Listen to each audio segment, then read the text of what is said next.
Adultos, por favor, acompanhe a leitura de Jonas capítulo 2, versos 1 a 10. Diz assim: Então Jonas do ventre do peixe orou ao Senhor seu Deus e disse: Na minha angústia clamei ao Senhor, e ele me respondeu. Do ventre do abismo gritei, e tu me ouviste a voz. Pois me lançaste no profundo, no coração dos mares, e a corrente das águas me cercou. Todas as tuas ondas e as tuas vagas passaram por cima de mim. Então eu disse: Lançado estou de diante dos teus olhos. Tornarei porventura a ver o teu santo templo? As águas me cercaram até a alma, o abismo me rodeou, e as algas se enrolaram na minha cabeça. Desci até os fundamentos dos montes, desci até a terra, cujos ferrolhos se correram sobre mim para sempre. Contudo fizeste subir da sepultura a minha vida, ó Senhor, meu Deus. Quando dentro de mim desfalecia a minha alma, eu me lembrei do Senhor, e subiu até a ti a minha oração no teu santo templo. Os que se entregam à idolatria vã abandonam aquele que lhes é misericordioso, mas com a voz do agradecimento eu te oferecerei sacrifício. O que votei, pagarei. Ao Senhor pertence a salvação. Falou, pois, o Senhor ao peixe, e este vomitou a Jonas na terra. Em mensagens anteriores a gente tem falado sobre como a cegueira de Jonas é emblemática do Estado de Israel. Isto é, Jonas é chamado a uma missão inovadora e emocionalmente desgastante e se recusa a ir. Assim como Israel também recusou ser luz às nações. A gente tem falado como a história de Jonas não é só a história de um personagem, de uma pessoa, mas de uma nação. Isto é, Jonas é um personagem real, nós cremos que aquilo realmente aconteceu com ele, só que a história não foi contada só para deixar uma lição de moral, mas porque Deus estava confrontando a atitude de uma nação que havia recebido muito de Deus, mas não havia compartilhado o que havia recebido de Deus. Israel, que era a nação onde Jonas era profeta, era uma nação que Deus havia ordenado a ser luz para as demais nações, mas eles haviam esquecido disso e haviam focado só em si mesmos. Então Deus pede para Jonas para fazer o que era de mais difícil: sai da tua terra, vai para a pior cidade da época, a mais má de todas, e fale de mim para eles. E Jonas tem dificuldade com isso, e a dificuldade que ele tem é um exemplo da dificuldade que Israel tinha em relação a outras nações.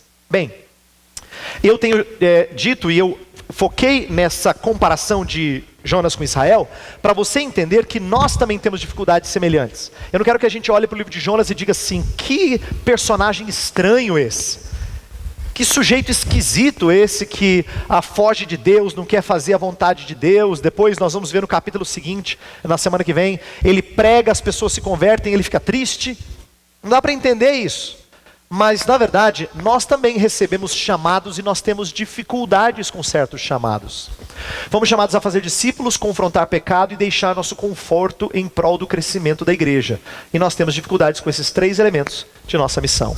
Fazer discípulos não é só entregar um folheto, não é só mencionar que você vai na igreja. Fazer discípulos é andar com alguém tempo suficiente para que depois de um certo tempo ele se pareça com Jesus Cristo. Isso demanda muito de você. E nós temos dificuldades com isso. Confrontar pecado também é uma coisa que ninguém gosta, porque você se torna antipático. As pessoas gostam da gente quando nós somos bonzinhos, boazinhas com elas. Mas elas não são muito amigáveis conosco quando nós confrontamos o seu erro. Mas Jonas é chamado a fazer isso. E nós também não temos tanta facilidade de abandonar o nosso conforto em prol do crescimento da igreja. Tanto é que a gente ora por missionários e fica empolgado com eles, mas a gente tem dificuldade de se ver no lugar deles. Isto é, de deixar o seu conforto, o seu Brasil, a sua casa, a sua família, e ir para um lugar inóspito. A gente acha isso bonito, a gente até elogia nos outros. A gente até, se tiver o coração um pouquinho mais sensível, ajuda financeiramente. Mas a gente não se vê no lugar deles. É mais difícil. Deixar o nosso conforto em prol do crescimento da igreja. Meu ponto é dizer, você e eu não somos muito diferentes de Jonas. A gente tem dificuldades com o nosso chamado também. Nós vimos como Jonas demonstrou insensibilidade própria de ímpio quando a consciência cauterizada gera incoerência de fé e ausência de arrependimento. Na maior parte do capítulo 1, Jonas conversa com marinheiros e ele mostra uma incoerência de fé impressionante. Ele diz que ele serve o Deus vivo, o Deus que criou o mar e a terra, e no entanto, essa fé não redunda em vida obediente a esse Deus. Ele não teme esse Deus. E para os marinheiros isso é inconcebível. Não há arrependimento qualquer na vida desse profeta. Graças a Deus, porém, o final do capítulo 1 mostra que Deus é compassivo, tanto com os marinheiros que tinham medo da tempestade, quanto com um profeta insensível como Jonas. O peixe é um ícone da paciência de Deus em relação ao nosso desinteresse no crescimento de sua igreja. Meu ponto é dizer que o peixe, embora seja uma expressão da disciplina de Deus, é Deus sendo paciente conosco. Ele envia o peixe na vida de Jonas porque ele ainda quer usar Jonas. E Deus faz isso conosco também. Ele ainda quer que nós ouçamos a sua ordem. Por isso é que profetas constantemente são trazidos à nossa vida para dizer: acorda! Se Deus não tivesse interesse mais em você, Ele não mandaria ninguém para te alertar. Se Ele manda alguém para te alertar, é porque Ele quer que você se volte para Ele. Ele quer que você se arrependa e volte à prática das primeiras obras. É por isso que hoje a gente vai trabalhar o capítulo 2 de Jonas, que é o ponto alto da vida dele na história, tá? Jonas é um personagem mal visto por conta da história que é contada, mas tem um momento em que ele está mais próximo de onde ele tem que estar, que é no capítulo 2, exatamente no ventre do peixe. Nós veremos como Deus balançou as estruturas do profeta desobediente. A minha oração, a nossa oração tem que ser que Deus abale as nossas estruturas, se necessário for, para que nós cumpramos a grande comissão. Eu tenho falado não uma mensagem, mas uma série inteira focado nisso, porque eu quero que Deus faça a nossa igreja abalada, se necessária for, para que nós sejamos mais envolvidos, mais engajados na grande comissão. Então é isso que a gente vai estudar, e eu intitulei a mensagem de hoje de pré-requisitos para ser missionário. Por que que eu estou focando nisso? Porque normalmente nós entendemos missionário como sendo uma pessoa com uma série de qualificações. E nós vamos ver como o capítulo 2 mostra quais qualificações são necessárias para fazer missões. Quando eu falo missões, eu não estou falando só de ir à África, à China ou à Albânia. Estou falando de compartilharmos do Evangelho de Cristo com pessoas que trabalham do nosso lado, moram do nosso lado ou fazem parte da nossa família. Vamos pensar um pouquinho nessas qualificações. Olha só.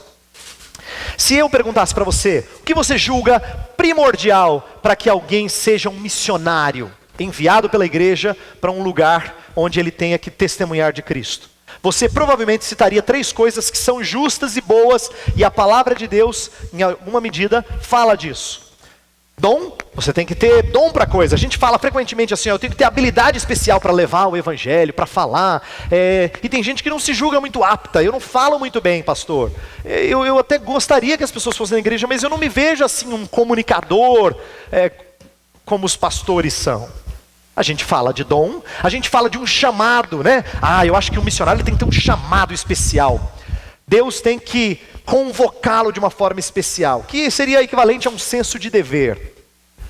E nós falamos sobre preparo na palavra. Quantas vezes você se julga despreparado e diz assim, graças a Deus tem os homens preparados na palavra? Veja só, eu estou chamando a atenção de 3 coisas que não são erradas em si mesmas, não são ruins, são boas. Mas eu tenho uma surpresa para você, e foi surpreendente para mim também quando eu aprendi. Jonas tinha essas 3 coisas e não estava pronto para ser missionário. Não é interessante? Ele era profeta. Ele tinha o dom, ele tinha o chamado, e ele tinha preparo na palavra. Eu vou mostrar como ele tinha preparo na palavra. Ele tinha as 3 coisas. Ele tinha as qualificações necessárias, isto é, as habilidades. Ele tinha o senso de dever, ele sabia o que ele devia fazer. E ele também tinha conhecimento teológico, mas ele não estava pronto. Então a pergunta que eu faço, e eu quero fazer ela para você, porque você tem que aprender disso, e eu também. O que você tem que ter para você estar pronto? Se essas 3 coisas que parecem tão chave na vida de um missionário não prepararam Jonas, o que é que você tem que ter para estar pronto? Então nós vamos falar sobre as qualificações do missionário dizendo assim: existe algo mais do que as habilidades, o senso de dever e o preparo teológico para ser um missionário. E o meu ponto vai ser isso aqui, eu vou falar a mensagem inteira sobre isso. é preciso ter profundo senso de pecado e graça.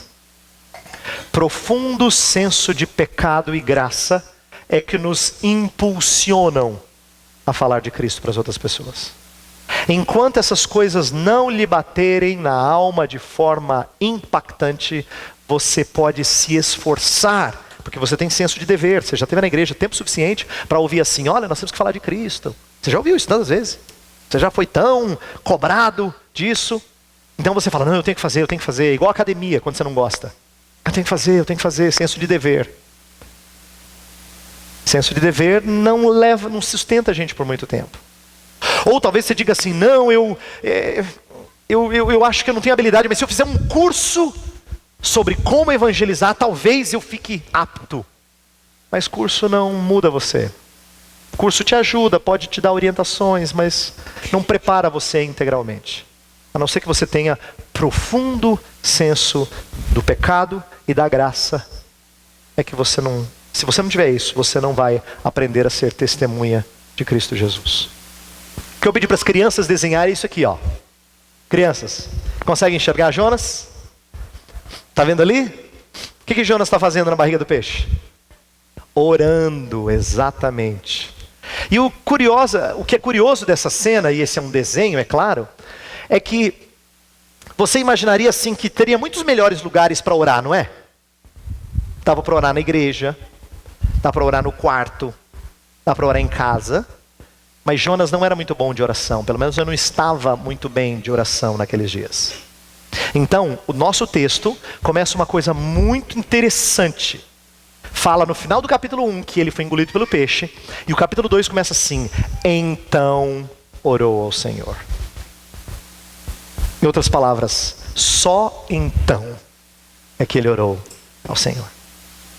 Só lá, no ventre do peixe, é que ele resolveu falar com Deus.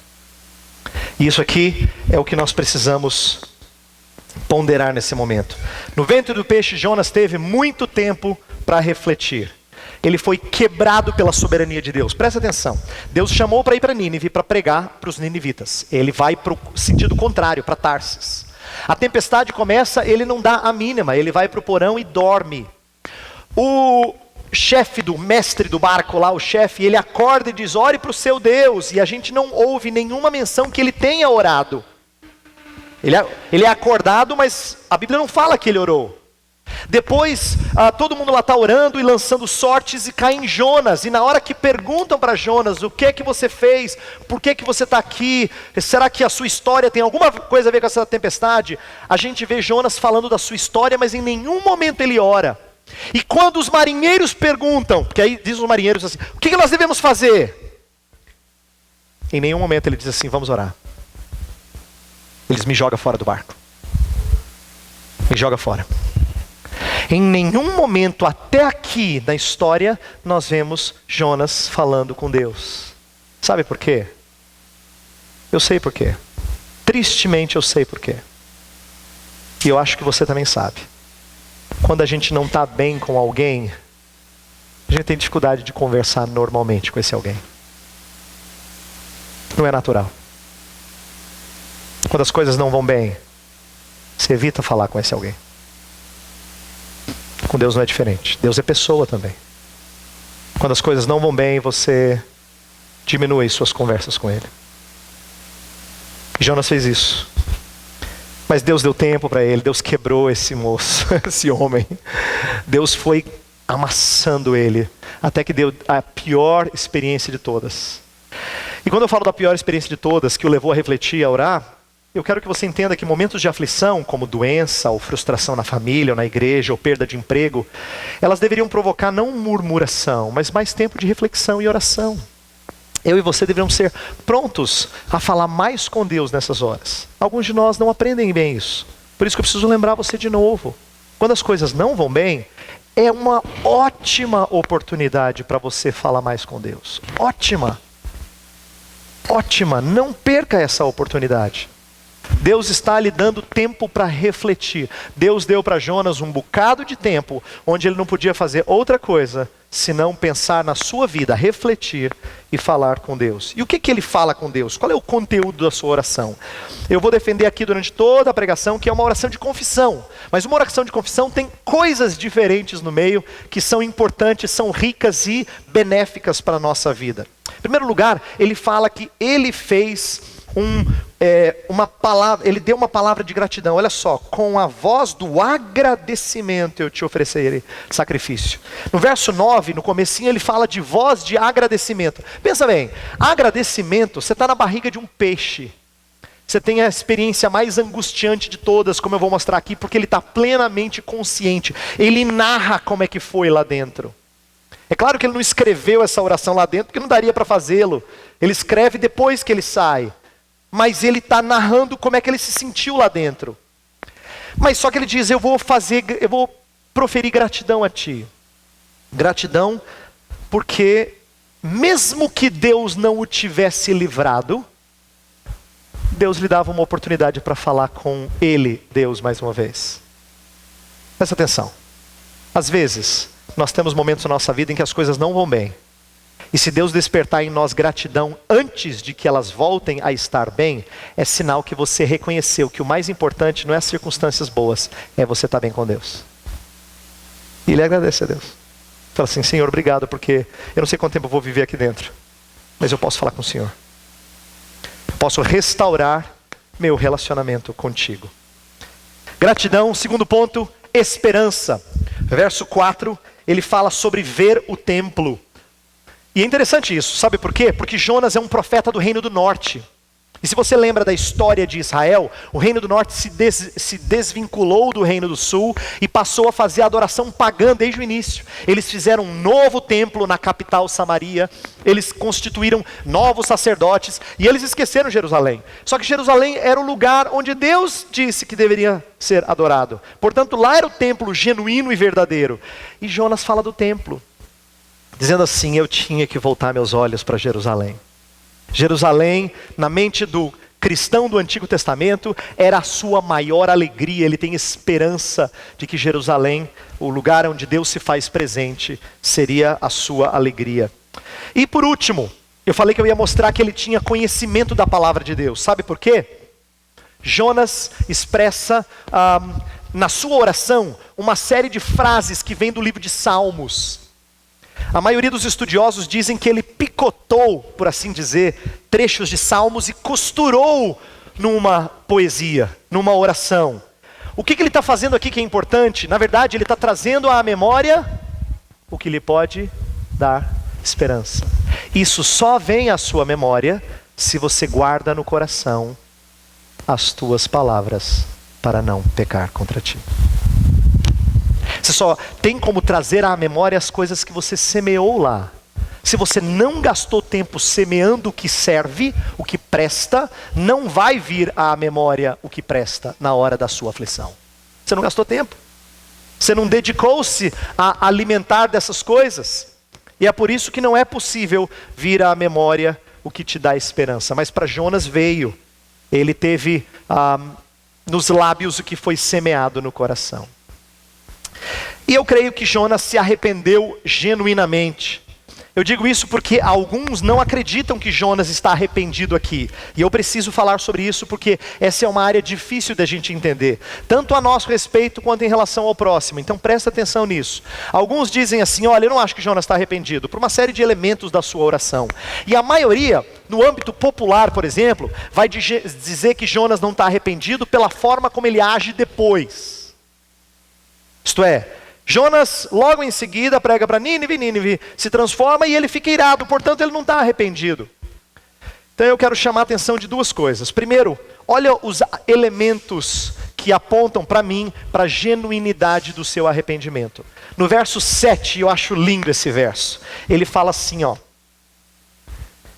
Quando dentro de mim desfalecia a minha alma, eu me lembrei do Senhor. E subiu a ti a minha oração.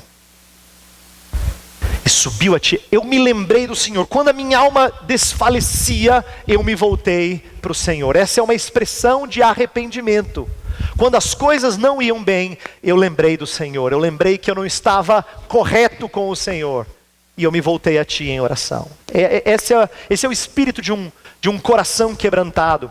E no verso 9, ele faz uma coisa importantíssima a se guardar. Olha só o que o texto fala no verso 9.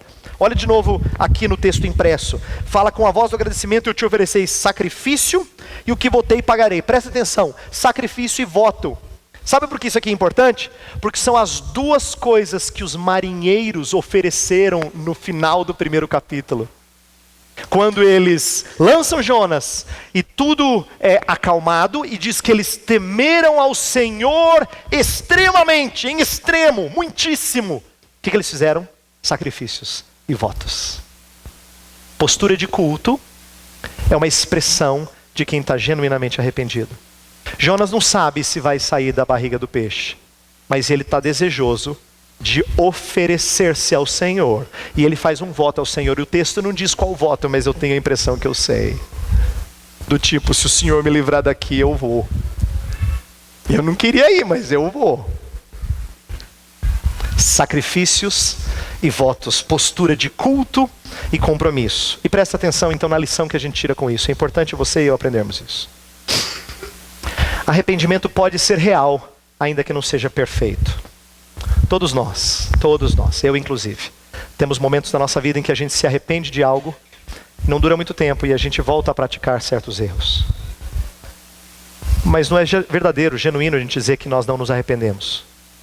Porque o Salvador falou que se um irmão pecar contra ti e se arrepender e se voltar para ti 7 vezes no mesmo dia, o Senhor perdoa.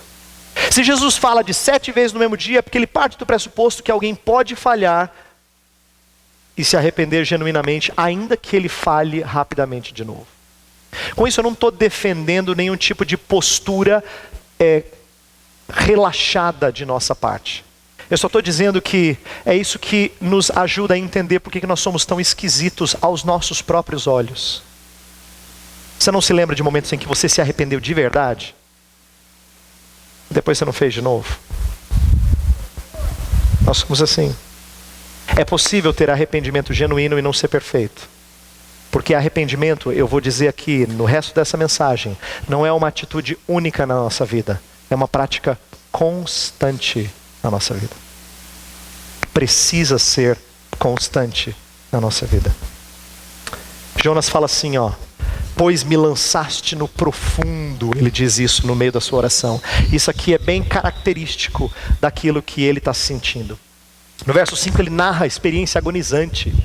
Ele fala assim, as águas me cercaram até a alma, o abismo me rodeou e as águas se enrolaram na minha cabeça. Ele está dando descrição literal do que aconteceu. Ele diz: eu quase morri afogado inúmeras vezes por dia. Era breu como eu nunca vi.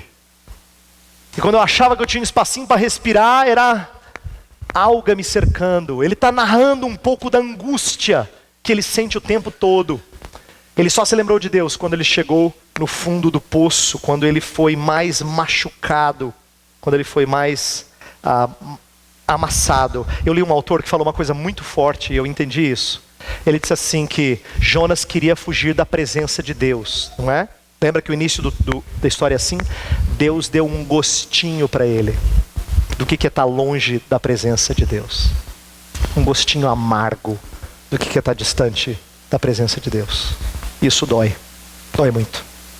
E ele entendeu: pois me lançaste no profundo. Quem lançou foram os marinheiros, mas ele falou: foi Deus que me lançou no profundo. Na desobediência nós perdemos a paz e a alegria da salvação. Quando eu falei que um dos pré-requisitos de ser missionário é senso de pecado, é porque Deus precisa fazer-nos cientes dos nossos erros na hora que nós estamos pecando. Davi fala que enquanto ele calou os seus pecados, envelheceram os seus ossos pelos seus constantes gemidos todo dia. Porque Deus, a sua mão pesava sobre ele, a mão de Deus pesava sobre Davi. E ele diz que ele ora no Salmo 51, aquele salmo que nós lemos um trecho na liturgia, ele ora pedindo assim: Senhor, restitui-me a alegria da salvação. Ele não tinha mais prazer. Presta atenção, ele não pede que Deus salve ele de novo. Ele se considera de Deus. mas ele não tem alegria da salvação. Restitui-me a alegria da tua salvação. Precisamos conhecer a angústia que o pecado nos traz. Eu digo isso porque não é bom, eu digo isso porque isso é necessário.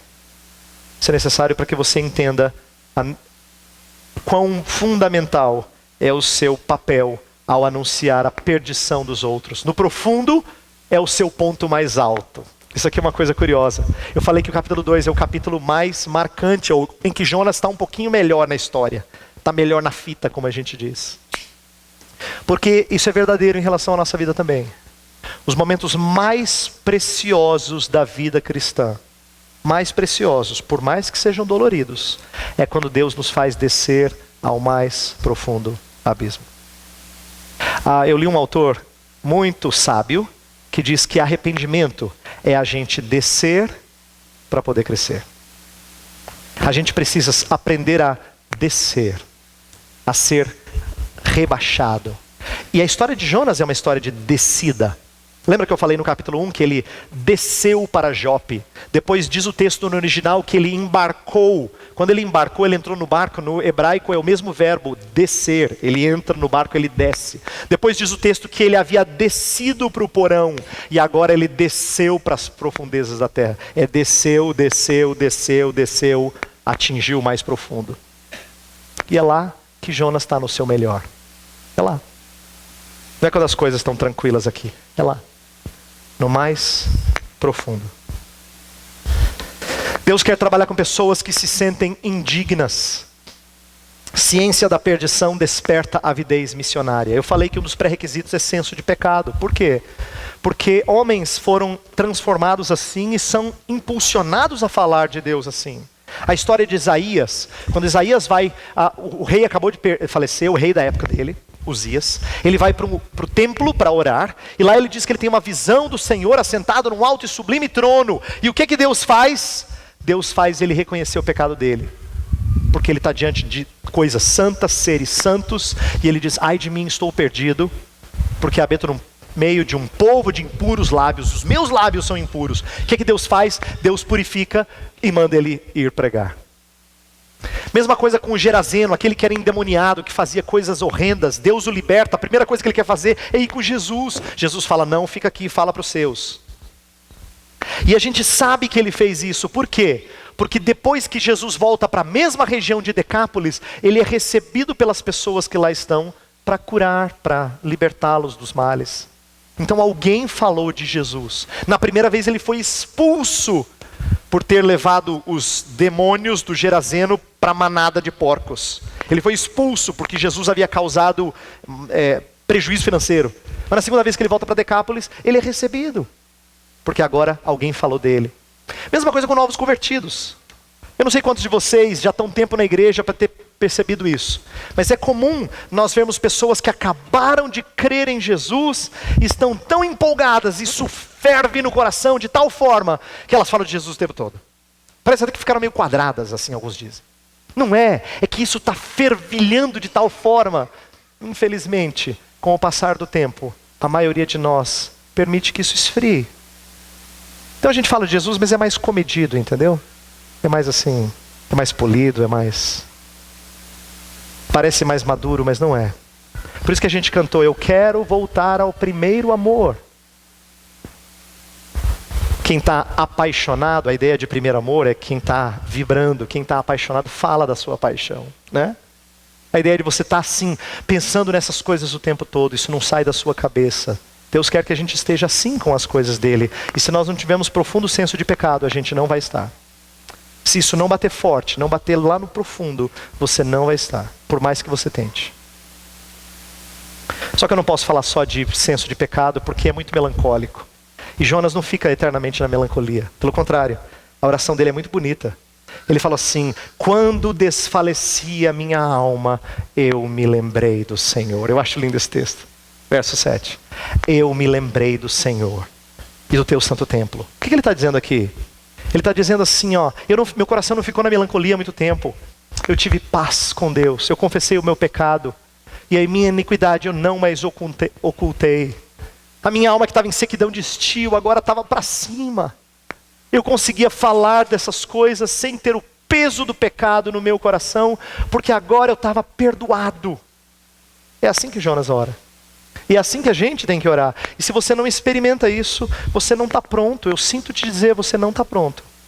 Você pode fazer curso, você pode achar que você tem as habilidades, você não está pronto. O Deus compassivo poupa o penitente que ora. Ele fez isso com os marinheiros, lembra? Eles oraram, Deus poupou. Ele vai fazer isso com Jonas e ele vai fazer isso com os ninivitas. É a repetição da história, o tempo todo. Aquele que ora, Deus é compassivo e ele recebe de volta. Deus é misericordioso e ele quer que nós acheguemos a ele. Eu queria que você entendesse uma coisa. Você pode achar que você já foi salvo por Jesus, mas enquanto você não experimentar essas coisas continuamente, você não está pronto para participar do crescimento da igreja. Não está. Enquanto essas coisas não forem experimentadas por você regularmente, você não está pronto para participar disso. Isso tem que ser parte do seu viver. Experimentar a salvação do Senhor, pecado e graça. Eu quero terminar fazendo uma perguntinha que às vezes as pessoas colocam. Muita gente questiona a historicidade de Jonas, porque dizem assim, será que é possível? Será que é possível alguém ficar na ventre do peixe 3 dias, 3 noites, depois ser vomitado vivo? E com condições de ir para Nínive e pregar? E aí tem os argumentos prós, contra e tal. E eu tenho aprendido uma coisa. Alguns comentaristas que eu leio falam assim, não, nós temos histórias registradas de homens que foram engolidos por grandes tubarões ou grandes baleias e mataram o bicho e ele sobreviveu. E é verdade, tem mesmo. Mas eu não quero que você olhe para isso e diga assim, tá vendo? É possível. Por quê? Eu não quero que você entenda Jonas como sendo uma história plenamente natural. Deus pode ter preservado Jonas, e eu acho que Deus preservou Jonas sobrenaturalmente. Por que eu quero que você entenda isso? Porque eu não quero que a gente passe aqui provando se é possível, mas que crer no sobrenatural é algo que infelizmente não gera conversas que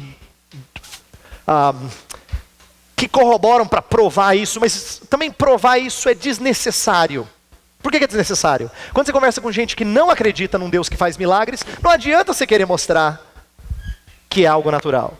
E quando alguém acredita em milagres, você não precisa dizer que é natural, porque você acredita que Deus faz milagres. Então, na verdade, essa prova é meio desnecessária. Por quê? Porque a história de Jonas é a história de um Deus que faz coisas impossíveis. Ele transforma o coração de um profeta mais endurecido de todos. Ele muda a pior cidade daquele século, em termos de maldade. E ele salva um profeta do ventre do peixe. É uma história de impossíveis que Deus faz. Portanto, eu queria que você focasse nisso e prestasse atenção num último impossível, que esse é o mais bonito de todos. E a gente tem que deixar o melhor para o final. Eu queria que você lembrasse como é que Jesus Cristo usou essa história. Uma vez Jesus estava fazendo milagres, e aí os fariseus disseram assim, Jesus, faz mais um milagre para a gente acreditar no Senhor. E ele diz assim, ó geração má, adúltera, eu não vou fazer mais sinais, a não ser o sinal de Jonas. E quando ele fala do sinal de Jonas, ele diz assim, assim como Jonas esteve 3 dias e 3 noites no ventre do peixe, o Filho do Homem vai ficar debaixo da terra. E vai voltar. Quando Jesus fala disso, Jesus está mostrando que o sinal de Jonas tem a ver com o sinal de Jesus. E essa é a grande história, é assim que Jesus usa Jonas. Por que que Deus quer insistir em Jonas e não pegar um outro profeta para falar em Nínive? Porque Deus quer levar um sinal para os ninivitas. Um sinal. Agora o que eu quero dizer com sinal? Presta atenção. Se Jonas vai para uma cidade que é estranha a ele, e ele prega no meio de milhares de pessoas, e as pessoas ouvem, como é que é possível as pessoas o ouvirem? Eu só tenho uma explicação para isso. Algo extraordinário aconteceu para que o povo incrédulo desse ouvidos a esse profeta de uma naçãozinha chamada Israel. Esse homem foi vomitado do peixe provavelmente com marcas em todo o corpo, provavelmente testemunhado por pessoas que foram falar: esse homem é diferente, porque eu vi de onde ele saiu.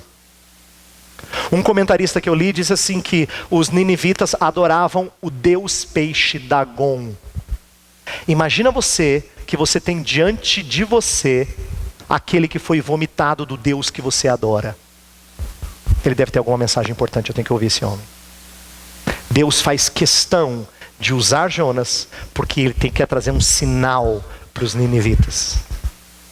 E o sinal de Jonas aponta para o sinal de Jesus Cristo. Assim como Jonas volta à vida, isto é, praticamente considerado morto e agora é vivo, Jesus Cristo morre e volta à vida. E eu quero que você guarde uma coisa. A história de Jonas não é para a gente tirar lição de como nós passamos pelos ventres dos peixes da vida, não é isso. Na verdade, você não passa pelo ventre do peixe de fato. As suas aflições são pequenas, porque alguém esteve no mais profundo abismo em seu lugar. E essa é a história de Jonas.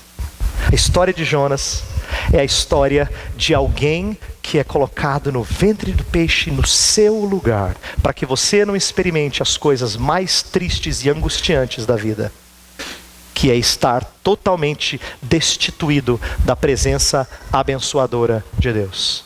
Cristo sofreu o abandono do Pai e venceu a morte a fim de que fôssemos ouvidos enquanto no vale da sombra da morte. Essa é a história de Jonas. E por que eu estou terminando com isso? Porque nós estamos falando de crescimento da igreja. E eu quero que você entenda como é que esse sinal tem que impactar você. Olha só. Precisamos desfrutar do poder da ressurreição para nos tornarmos anunciadores da ressurreição. Eu citei esse texto aí de Filipenses 3, porque Paulo falou que quando ele era incrédulo, ele tinha uma série de qualidades, mas ele teve que abandoná-las todas para conhecer a Cristo e o poder da sua ressurreição. Sabe o que eu estou dizendo? Você tem que experimentar algumas vezes na vida, não só no momento em que você se torna cristão.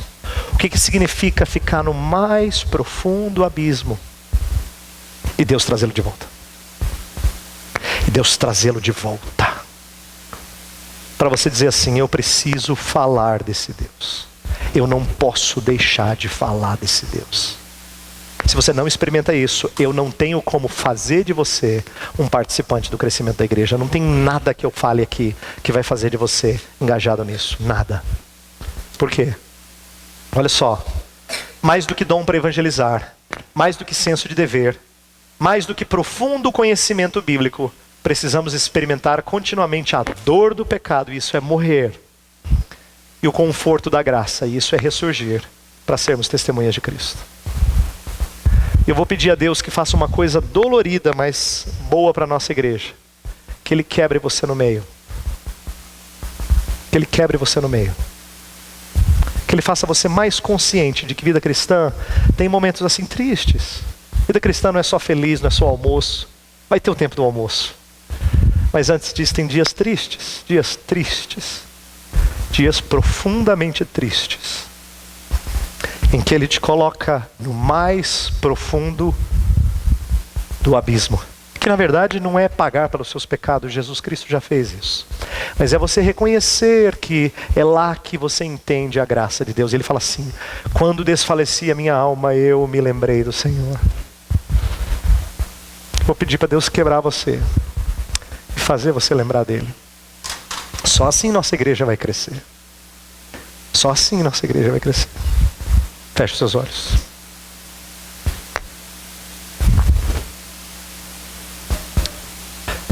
Ó Senhor, Tu és o Deus da nossa salvação. E a Tua palavra fala que ao Senhor pertence a salvação. Por isso a nossa oração nessa manhã é que Tu nos quebres. Nos faça um vaso novo. Vaso de bênçãos, que leve a mensagem de amor a todos aqueles que não Te conhecem. Eu sei que isso dói, Senhor, mas a nossa vida é para o Senhor. Então a nossa oração nessa manhã é que o Senhor quebrante a cada um que é verdadeiramente teu e refaça para que ele experimente morte e vida em Cristo Jesus. E ele tenha da graça necessária para falar desse Cristo a quem ainda está perdido e não entendeu a mensagem do Evangelho. Comove-nos, Senhor, e levanta-nos para que sejamos um exército anunciador das boas novas do Evangelho. Oramos em nome de Cristo. Amém.